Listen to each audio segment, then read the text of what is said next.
So I'll tell you guys. I'm not sure if you guys heard this whole situation with Novak Djokovic. Novak, number one player in the world, probably will end up being the best ever. And that's like, I guess you can debate that. You can say, well, there's Federer, there's Nadal, which I'll get into. But ultimately, I think if Novak keeps going the way he's going, he will be the best ever. He's the number one player in the world. So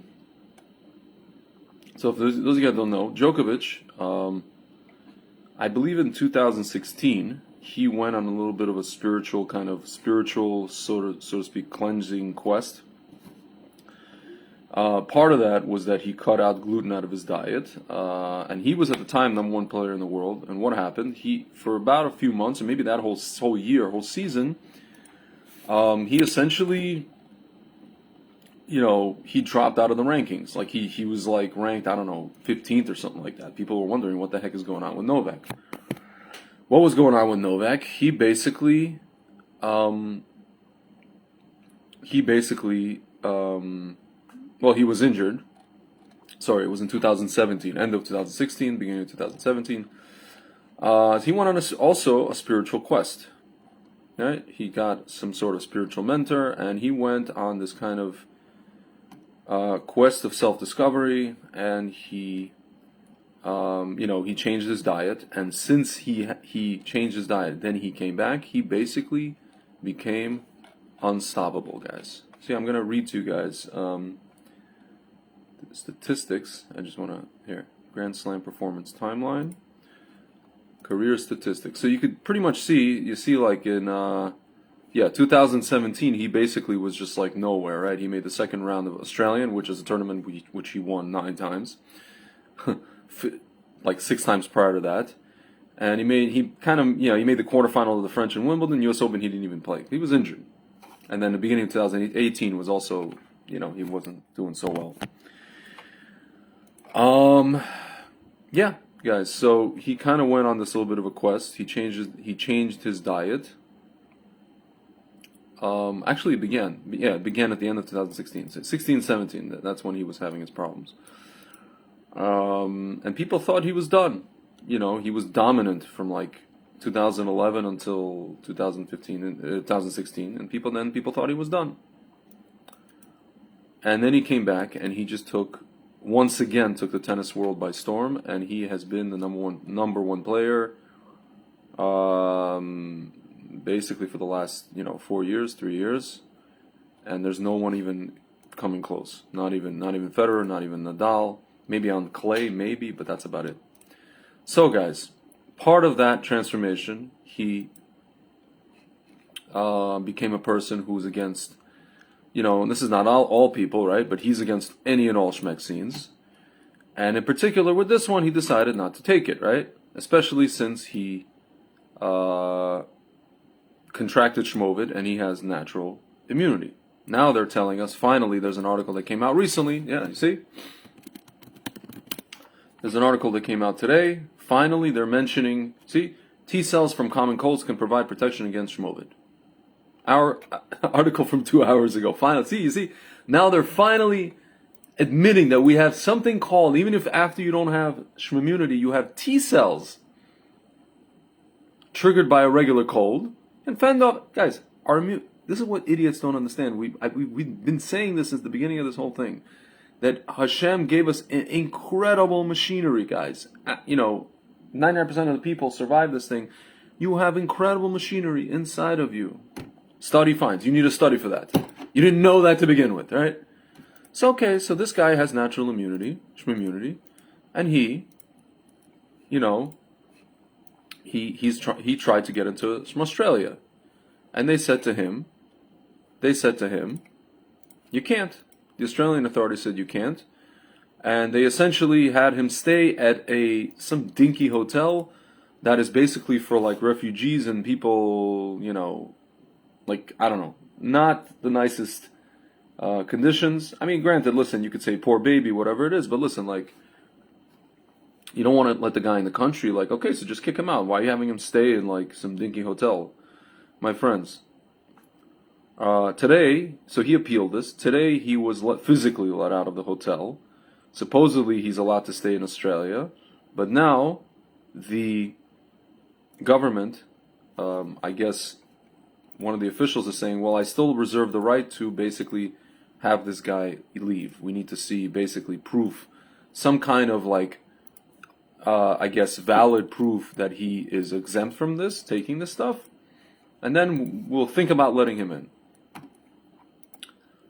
You know, guys, oh, and then, just before I get into it, then they interviewed Rafa Nadal. Guys, I'll tell you guys something. I was always a fan of Rafa Nadal. I always liked him. I liked him for his grit. I liked him for his...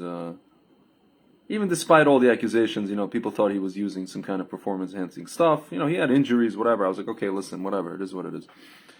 I liked the guy. I liked the way he played. He wasn't like the typical, fancy schmancy player. He played what we call caveman tennis. I liked him. I even bought his racket, the Babolat, the yellow and black. Guys, after seeing this, and I want you guys to see this, because this is so... I sent this to a friend of mine. My friend told me that you can tell that the guy is scared. I don't know, maybe he's scared, or maybe he's just, maybe somebody's putting up to this. Here. Here. I want to play this for you guys, and see here.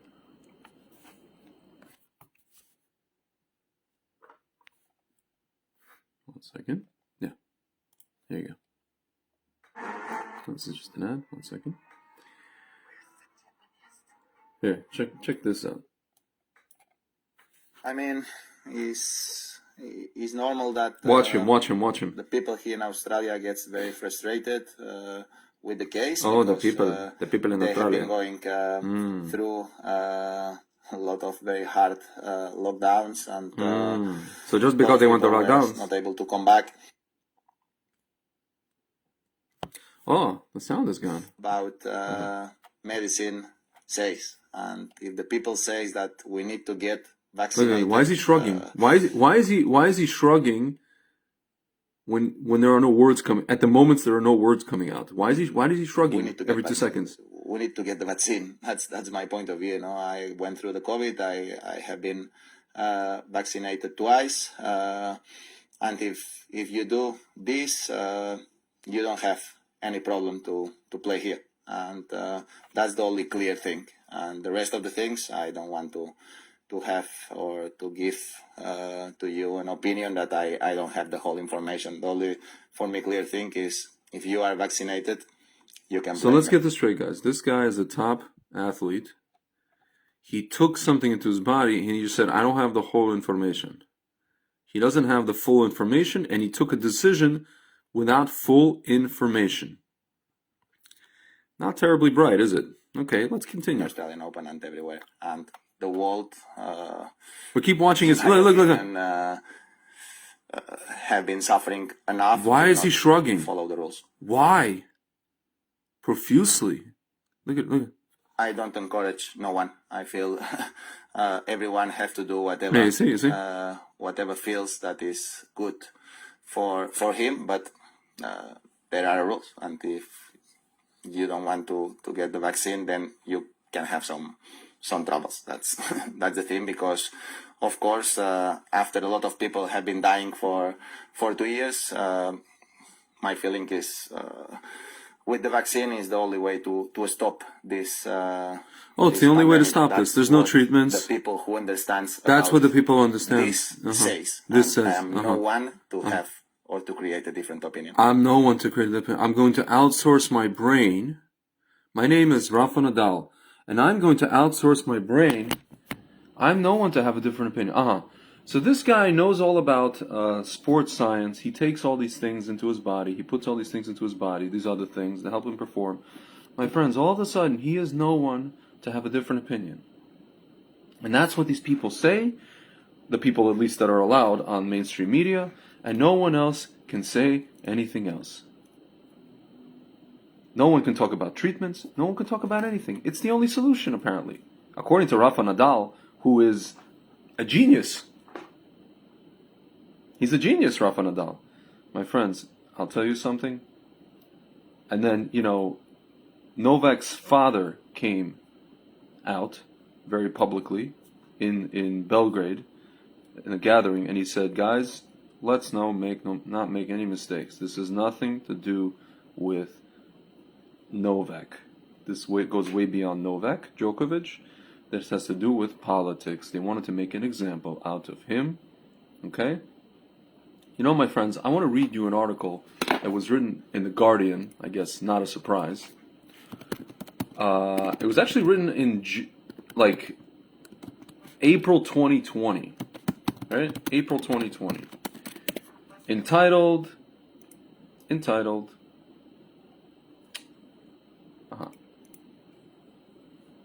Oh, there was a New York Times article about this as well. But I want to read you specifically this. Where is it? 1 second. Yeah.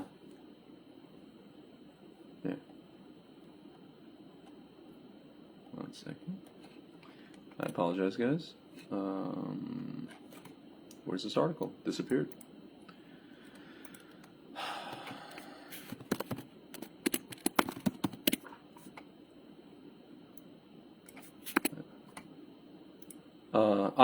There we go.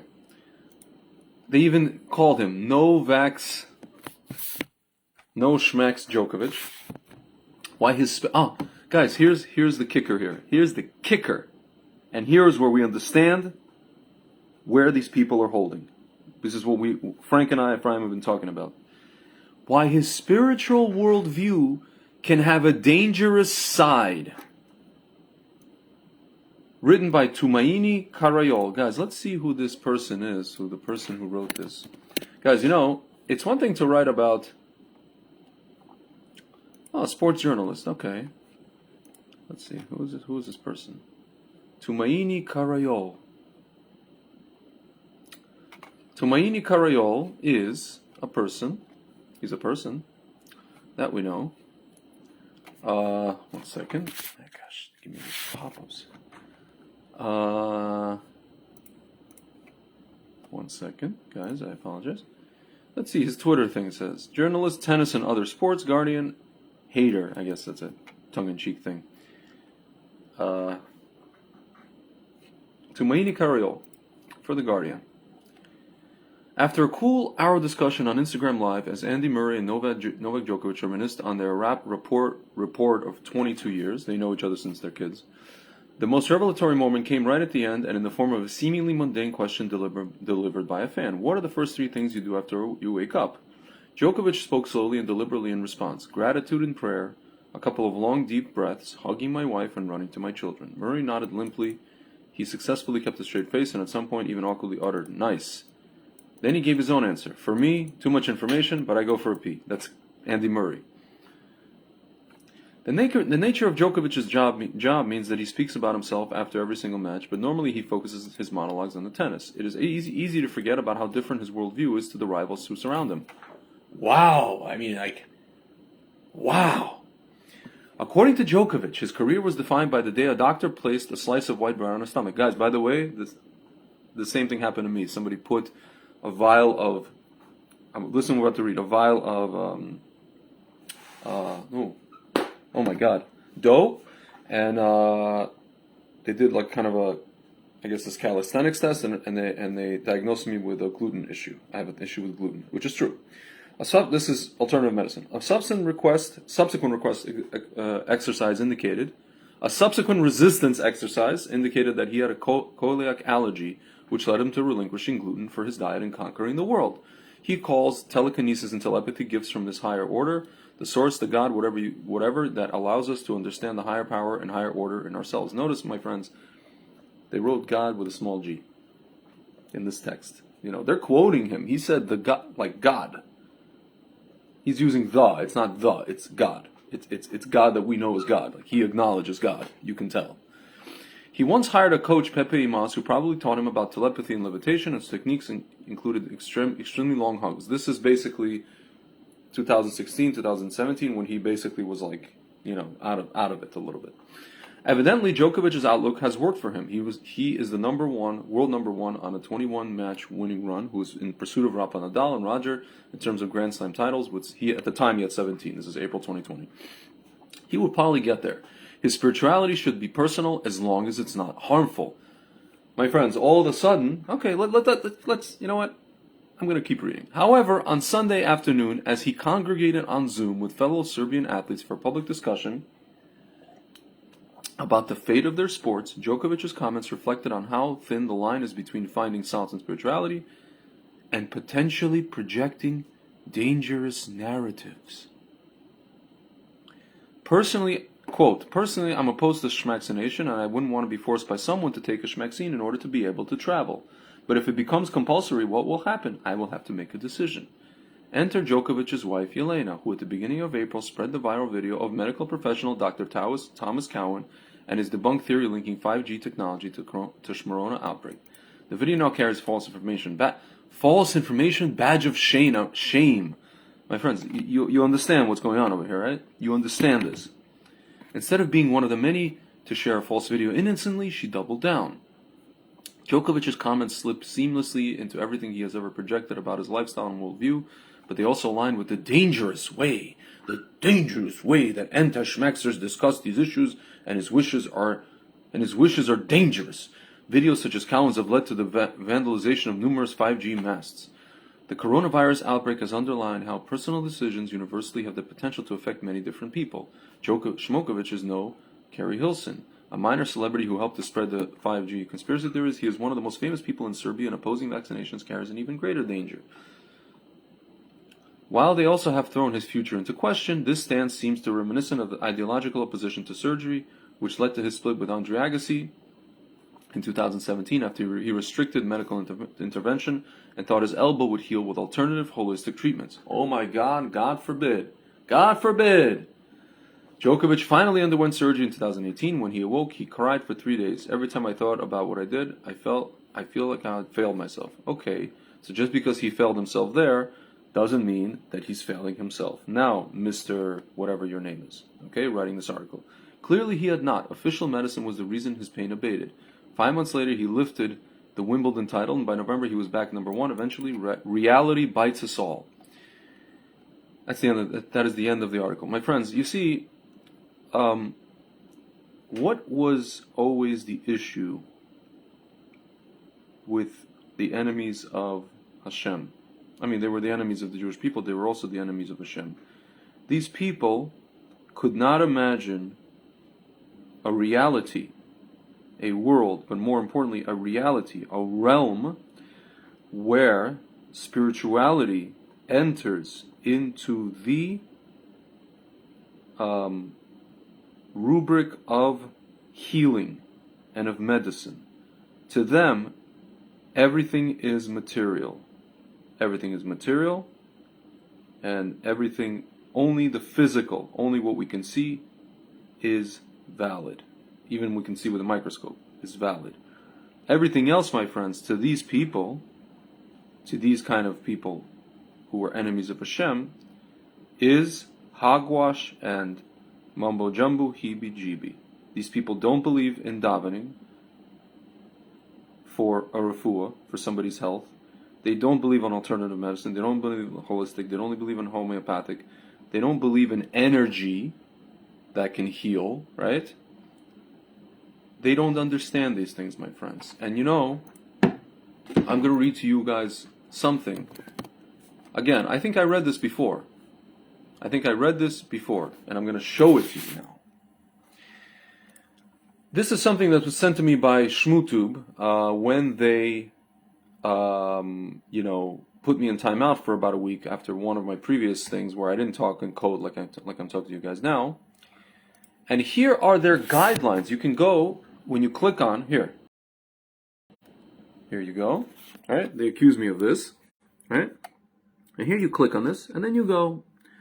They have all these, claims you can't make, right? You see that, right? Claim that HCQ and IVM, claim this, claim that. All of these things that you cannot claim on video that are actually treatments. But my friends, let's focus on the very, very first thing that they write. The first thing that they write. It's not the last, it's not the middle, it's the first. Content that encourages the use of home remedies, prayer, or rituals in place of medical treatment, such as consulting a doctor or going to the hospital. That is considered shmish information, my friends. My friends, sometimes in Judaism there's an idea when all else fails, all you have to do is pray. It's not in place of, it's just you can't. There's nothing else to do, right? And sometimes things happen, miracles happen, right? My friends, this is the first. It wasn't the second thing. It wasn't the third thing. See, they go on with the drugs and this. It was the first thing they felt to write. The first to tell us, my friends. Do you understand now? Do you understand? This is a spiritual war, my friends. This is a spiritual war. The people who are doing this are trying to drag us away from Hashem, from the Creator. This is what they're trying to do. All you have to do is read between the lines. When they write God with a small g, when they say spiritual things can lead to dangerous for him, and they write it over and over again. This is dangerous. This is danger, my friends. This is what the Soviet Union did. If you don't have Hashem, if you don't rely on Hashem, you're going to rely on them, on the government. They don't want you relying on Hashem. That's why they closed all the shuls and the churches and the mosques. That's why they closed everything, my friends. In the beginning, that's why these are the first things they close. You understand? They don't want people getting together. Why is it 6 feet? Why is the thing 6 feet? Because further than 6 feet, you can't feel the person's energy anymore. You understand? You can't feel, the person cannot heal you with their energy, which is real. You can become literally sick or better just from being around somebody. You understand? Around somebody's energy. It's a fact. We know that. We understand that. This is age-old wisdom. Guys, you know what? In closing, so I don't keep ranting, I'm going to read to you guys. This is a quote from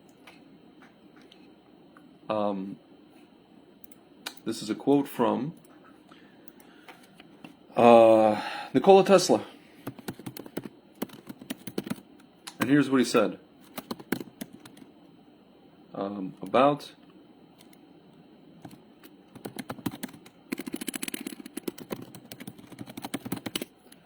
this is a quote from Nikola Tesla, guys. It's a real quote. And he said the following: "The day science begins to study non-physical phenomena, it will make more progress in 1 decade than in all the previous centuries of its existence." I'm going to repeat it again, guys. The day science begins to study non-physical phenomena, it will make more progress in 1 decade than in all the previous centuries of its existence. My friends, this is not about Novak Djokovic. This is not even about, per se, freedom. My friends, this is about the fact that these people who are doing this are trying to drag human beings, humanity, away from Hashem. They're telling us it's problematic. They're telling us it's dangerous. They're telling us if we're doing it to keep it personal. My friends, this is what the Erev did. This is what all these entities ever do. Keep it personal. That's what Greece did, my friends. That's what Rome did. Don't do it in the public sphere. Keep it personal. It's dangerous. We don't want you, convincing people that there's a God that's above any government that could ever be, guys. We don't need that. Guys, this is what it's all about. This is what you slice it down, this is what it's all about. And unfortunately, people like Rafael Nadal, I thought higher of him. It's not even about him, But now we're seeing who is who. You could see the fear in his body language. To be honest with you, I think he's just afraid. I don't think he's necessarily against anybody or anything. He's just afraid. Them's the rules, right? He's just afraid. He's afraid to lose his money. He's afraid to lose his whatever it is, his legacy, his status. My friends, the people who are the champions in this situation, we see these are the people who have all the money and all the fame in the world, and will put it on the line. People like Novak Djokovic, people like Kyrie Irving, who actually now is playing only in road games, and actually his teammates are standing up for him, his coach is standing up for him. Okay? his coach Steve Nash said, I wish we could have him, not half the time, full the time, but you know what? It is what it is. They asked Kevin Durant, he's like, listen, I ain't going to get into that, and I'm not about forcing people to do this or to do that, okay? My friends, but at the end of the day, it's not about sports, and it's not about that or this. It's about just they're pulling us away from Hashem. This is what they're trying to do. They're trying to do it ideologically, morally, physically, politically. This is what they're trying to do, my friends. It's all connected. It's all connected. I spoke about it in a previous video about what they're doing with the kids, where it's on a spiritual level.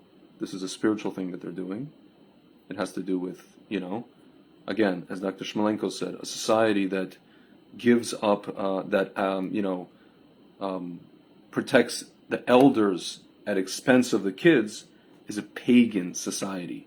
A society where the elders protect the children, right, is a normal society, is a God-fearing society. A society where that says we have to put stuff in children, even though children themselves are not at risk, but because the children carry something, whatever, even though they're not even that whatever, they may risk the elders, my friends. That is the mark of a pagan, idol-worshipping, anti-Hashem society, and this is what they are doing.